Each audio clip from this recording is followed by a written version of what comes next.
నరేంద్ర మోడీ గారు ఈయన భారత ప్రధానిగా ప్రమాణ స్వీకారం చేసింది 2014. 2025 నాటికి 11 సంవత్సరాల పాటు ప్రధానమంత్రిగా పనిచేసిన అనుభవాన్ని సంపాదించారు. ఇంకా ప్రధానిగా ఉన్నారు. ఈయన టైము అంటే కొయిలేషన్ గవర్నమెంట్ నడిపినా ఇంకా ఉంది. కానీ 75 సంవత్సరాలకే రిటైర్డ్ అవ్వాలనే ఒక ఫార్ములాను, ఒక నిబంధన, ఒక సాంప్రదాయాన్ని బీజేపీ పార్టీలో పెట్టింది మోడీ, అమిత్ షా ద్వయం. ఇప్పుడు ఈయన రిటైర్మెంట్ దగ్గరలో ఉన్నారు.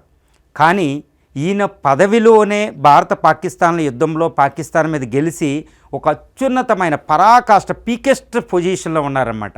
ఇప్పుడు ఈయన అనుభవం ముందు అసలు ప్రజలందరూ ఈయన ప్రధానమంత్రిగా ఉండాలనే కోరుకుంటున్నారు. ఈయన రిటైర్డ్ అవ్వాలంటేనే జీర్ణించుకోలేని పరిస్థితి.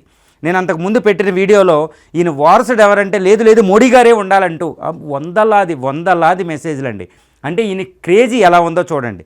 కానీ ఈయన రిటైర్మెంట్ అవుతారు. ఎవరు చెప్పినా వినరు.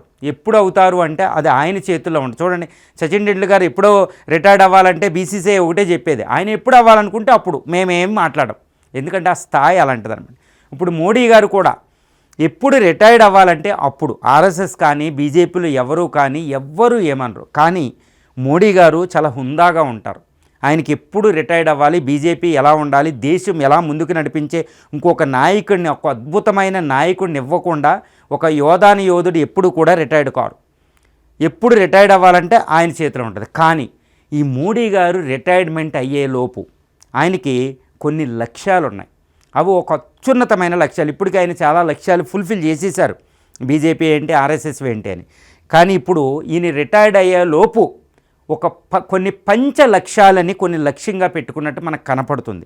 ఆ లక్ష్యాలు మొట్టమొదటిది ఏంటంటే పాకిస్తాన్ నుండి పీఓకేని తీసేసుకోవడం. పాకిస్తాన్ నుంచి పీఓకేని తీసుకోవడం, అది ఒకటవ లక్ష్యం. రెండవ లక్ష్యం ఏంటంటే పాకిస్తాన్లో ఉన్న బెలూచిస్తాన్ని ఇండిపెండెంట్ కంట్రీగా ఏర్పాటు చేసి పాకిస్తాన్ ముక్కలు చేసేయాలి. ఈ ముక్కలు అయినప్పుడు ఇక మనం పీఓకే తీసుకుని ఇది అయిన తర్వాత ఈ పాకిస్తాన్లో ఉన్న సింధ్, పంజాబ్ ప్రావిన్స్ని భారత్లో చేర్చడం.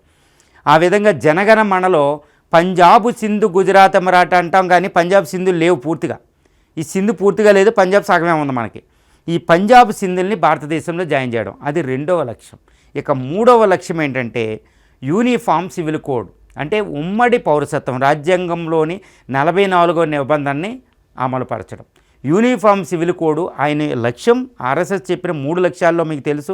ఉమ్మడి పౌరసత్వం, ఆర్టికల్ 370, భవ్య రామ మందిరం అయిపోయింది, ఆర్టికల్ 370 అయిపోయింది. ఇంకా యూనిఫామ్ సివిల్ కోడ్ లక్ష్యం అంటే ఆర్ఎస్ఎస్ యొక్క 3 లక్ష్యాల్ని ఈయనే నిర్వర్తించాలని కోరిక. ఇది 3. ఇక 4వ లక్ష్యం ఏంటంటే జమిలీ ఎలక్షన్స్. ఓకే, 1 నేషన్ 1 ఎలక్షన్, అది 4వ లక్ష్యం. ఆ లక్ష్యం తర్వాత ఇక 5వ లక్ష్యం ఏంటి అంటే ఇక ఆయన పెట్టుకున్న ఒక 5వ లక్ష్యం ఒక అద్భుతమైన లక్ష్యం. భారతదేశంలో 17 కోట్ల ఎకరాల భూమి క్రిస్టియన్ అథారిటీ కింద, మిషనరీస్ కింద ఉంది. ఈ భూముల్లో చాలా ఉపయోగపడుతున్నాయి. ఏది, విద్య, వైద్యం, తిరుగులేని ప్రభుత్వాలతో సమానంగా సేవ చేస్తున్నారు క్రిస్టియన్ మిషనరీస్. కాదు, అది అందరూ ఒప్పుకుంటారు. కానీ వేస్ట్ ల్యాండ్స్ చాలా ఉన్నాయి క్రిస్టియన్ మిషనరీస్ కింద. వాటిని ప్రభుత్వ పరం అయ్యేటట్టు మన వక్ఫ్ సవరణ చట్టం కింద ఒక క్రిస్టియన్ మిషనరీస్ ల్యాండ్ యాక్ట్ అనేది ఒకటి తీసుకురావడం. ఆ విధంగా ఈ విద్యా వైద్యాన్ని మినహాయిస్తే మిగిలిన వేస్ట్ ల్యాండ్స్ అన్నిటినీ భారత ఆర్థిక వ్యవస్థ గ్రోత్ రేట్ కూడా పెరుగుతుంది.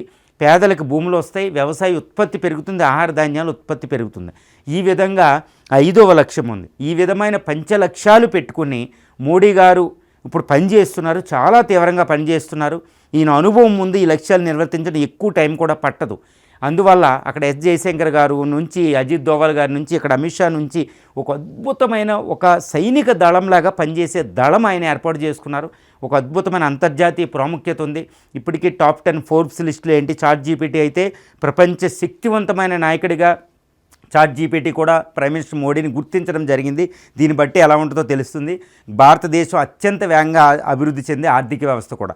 సో ఈ లక్ష్యాలు, నేను చెప్పిన ఈ లక్ష్యాల తర్వాత మోడీ రిటైర్మెంట్ ఘనంగా వెళ్ళి భారతదేశ చరిత్రలో ఆయన పేరు సువర్ణాక్షరాలతో లిఖించుకుని బయటికి వెళ్ళడానికి ప్రయత్నం నరేంద్ర మోడీ గారు చేస్తున్నారు.